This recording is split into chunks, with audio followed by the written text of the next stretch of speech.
ये वजन कम करने का एक खौफनाक तरीका है। आपके शरीर में से ये लटकी चर्बी को चूसकर मिनटों में 10 पाउंड वजन कम कर सकती है। इस आदमी ने हाल ही में हॉट डॉग खाने की प्रतियोगिता जीती है और जैसे ही वह अपनी कार में बैठता है उसके पीछे एक रहस्यमय इंसान प्रकट होता है। फिर आदमी का शरीर श्रिंक होने लगता है जिसकी वजह से कार एकदम से हिलने लगती है। उसका शरीर जल्दी से सिकुड़ जाता है, मानो ऐसा लगता है कि किसी ने उनके अंदर हाथ डाल के सब निकाल लिया हो। डेन और सैम अपनी जांच शुरू करते हैं। जब वे इस घटना के बारे में सुनते हैं तो वे देखते हैं कि उस व्यक्ति का वजन 400 पाउंड से घटकर 90 पाउंड हो गया है और उसके इंटरनल ऑर्गन्स भी गायब है। और डेन हमें एक एक्सरसाइज करती हुई महिला दिखाई देती है। तभी उस महिला पर पीछे से कोई हमला कर देता है। वहाँ पर हमें देखने को मिलता है कि अचानक से इसका वेट लॉस हो रहा है। उसके शरीर की सारी चर्बी निकाल ली जाती है और फिर वो वहीं पर मर जाती है। तभी डिटेक्टिव डेन और सैम वहाँ पर पहुँचते हैं और कुछ इन्वेस्टिगेशन के बाद वे बॉडी पर सक्शन मार्क देखते हैं। वे उस महिला के ट्रेनर से बात करते हैं लेकिन उन्हें वहाँ पर सेम सक्शन मार्क दिखाई देता है जैसा उस डेड बॉडी पर होता है। लेकिन अजीब बात तो ये थी कि ये ट्रेनर अब तक जिंदा क्यों है, क्योंकि जितने भी मर्डर हुआ है उन सभी में ये मार्क पाया गया है। ट्रेनर का कहना है कि वह हाल ही में एक अनोखे रहस्यमय स्पा में गई थी जो ग्राहकों को बिना डाइटिंग के आसानी से वजन कम करने में मदद करने का दावा करता है। ट्रेनर द्वारा दिए गए सुराग के बाद दोनों भाई तुरंत उसी रहस्यमय स्पा जाते हैं। उनका मानना है कि स्पा का इन दोनों मर्डर से कुछ तो लेना देना है। इस सभी रहस्यों का पता लगाने के लिए वे दोनों प्राइवेट ट्रेनर के रूप में भेस बदल कर जाते हैं जो नौकरी की तलाश में है। उनका इंटरव्यू एक कपल लेरी और मेरिट्सा के द्वारा लिया जाता है जो स्पा के ओनर हैं, लेकिन फिलहाल उनके पास केवल एक ट्रेनर की वैकेंसी है। परिणाम स्वरूप सैम को एक ट्रेनर के रूप में काम पर रखा जाता है और डेन को लंच मैन के रूप में काम पर रखा जाता है। यहाँ पर रसोई में डेन को बहुत भूख लगी है, इसलिए वो उस पुडिंग को चखता है। यह उसको स्वादिष्ट लगता है, इसलिए वो वहाँ से एक बॉक्स चुरा लेता है। उसे नहीं पता था कि पुडिंग को खाने के बाद उसे चक्कर आने लगेंगे, मगर वो बेहोश होने से ठीक पहले सैम को मदद के लिए कॉल करता है। सैम को पता चलता है कि कुछ तो गड़बड़ है। योग सिखाते समय प्रत्येक क्लाइंट के शरीर पर एक सक्शन मार्क होता है जैसा कि उन्होंने सोचा था। इसी समय मेरिटा एक क्लाइंट के लिए थेरेपी कर रही है। वह उसे बताती है कि ये चीन की एक ट्रेडिशनल तकनीक है जो न केवल शरीर से विषयुक्त पदार्थों को बाहर निकालती है बल्कि वजन कम करने में भी मदद करती है। इसका एक ही नुकसान है कि ये बेक पर एक रेड सक्शन मार्क छोड़ देता है। दरअसल ये पूरी थेरेपी एक ढोंग है। सक्शन मार्क वास्तव में उसके अंदर की चर्बी को चूसने के कारण होता है।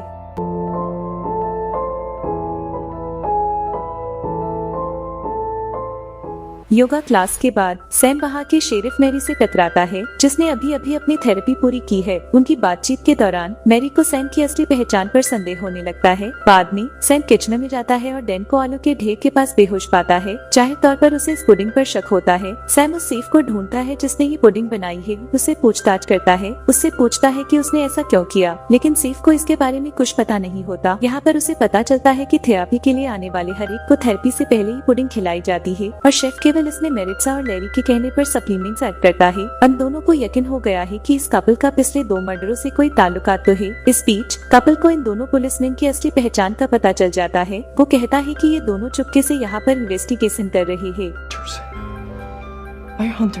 अब इस कपल को पता चल गया है कि यहाँ से बचना असंभव है। बेहतर तो ये होगा कि हम सारे सबूतों को मिटा दें। मेरिट्सा फ्रिज से फैट निकालने के लिए दौड़ती है और उसे फेंक देती है, लेकिन उसे लगता है कि ये है तो वेस्ट ही, इसलिए वह उसे खाने जाती है। जैसे ही वह फैट को खाने वाली होती है, डेन उसके पीछे आ जाता है। वह सब कुछ देखता है और फिर उसे कुर्सी से बांध देता है। मेरिट्सा ने उसे बताया कि उसने किसी की भी हत्या नहीं की है, तुम्हें कोई गलतफहमी हुई है। वो कहती है कि मैं तो सिर्फ बचा कुचा फैट खाती हूँ जो कि हम वेस्ट में डालने वाले होते हैं। वो आगे कहती है कि इस तरह वो लोगों को अपना फैट लूज करने में मदद करती है। वो दावा करती है कि उसने आज तक किसी को भी चोट नहीं पहुंचाई है। इन सब के पीछे उसका भाई अलोंसो होता है जो अक्सर अपनी भूख को कंट्रोल नहीं कर पाता और आदमी के अंदर का सारा फैट खा जाता था। स्पा बनाने के लिए इस कपल को वर्षों की मेहनत लगी है। वे नहीं चाहते कि अलोंसो के कारण ये सब बर्बाद हो जाए, इसलिए लेरी अलोंसो को फायर करने का फैसला करता है और वह अलोंसो को पैकअप करने और तुरंत जाने के लिए कहता है। इससे सैम वहाँ से गुजर रहा होता है। वह किचन से आती हुई चीखें सुनता है। वह अंदर जाता है और देखता है कि लेरी को अलोंसो ने मार डाला है। जब मेरिट्सा को पता चलता है कि उसके पति को उसके भाई ने मार डाला तो वह फूट फूट कर रोने लगी। दरअसल ये कपल एक एलियन है जो लोगों को थेरेपी की आड़ में उनका फैट खाते थे, मगर इन्होंने कभी किसी इंसान को मारा नहीं। इसके विपरीत उसका भाई अलोंसो एक लापरवाह एलियन है जिसने थेरेपी के दौरान कई लोगों को मार डाला था क्योंकि उसे ज्यादा से ज्यादा इंसानों का फैट खाना था। इसीलिए अलोंसो फैट के लिए अपनी इच्छा को काबू में नहीं कर सकता था। यही वजह है कि इससे पहले 2 हत्याएं हुई जिनमें अलोंसो का ही हाथ था। अब और निर्दोष लोगों को मरने से बचाने के लिए अलोंसो को ढूंढना जरूरी हो गया था। मारिट्सो उन दोनों को अलोंसो का पता बताती है जहाँ पर वो छिपा है। वे दोनों फ्लैश लाइट और नाइफ लेके बेसमेंट में जाते हैं और वहाँ पे अलोंसो को खोजने लगते हैं। अब वो दोनों अलग अलग दिशा में बढ़ जाने का फैसला करते हैं। अलोंसो पीछे से सैम के ऊपर हमला कर देता है। अलोंसो सैम को जमीन पर गिराने के लिए काफी बल का प्रयोग करता है और सैम उसे दूर धकेलने के लिए संघर्ष करता है। सैम नाइफ लेने के लिए दौड़ता है, लेकिन अलोंसो के लिए अभी भी उसका कोई मुकाबला नहीं कर सकता। अलोंसो अपने प्रोबोसिस के साथ सैम को एक घातक झटका देने की कोशिश करता है, लेकिन लकीली बेन ठीक समय पर पहुंच जाता है और उनके प्रोबोसिस को काट देता है। सैम बच जाता है जबकि अलोंसो तुरंत मर जाता है। हालांकि मेरिटा भी एक एलियन है क्योंकि उसने कभी किसी इंसान को नुकसान नहीं पहुंचाया है और डिटेक्टिव को इस मामले को सुलझाने में मदद की है, तो उसे जाने देने का फैसला करते हैं।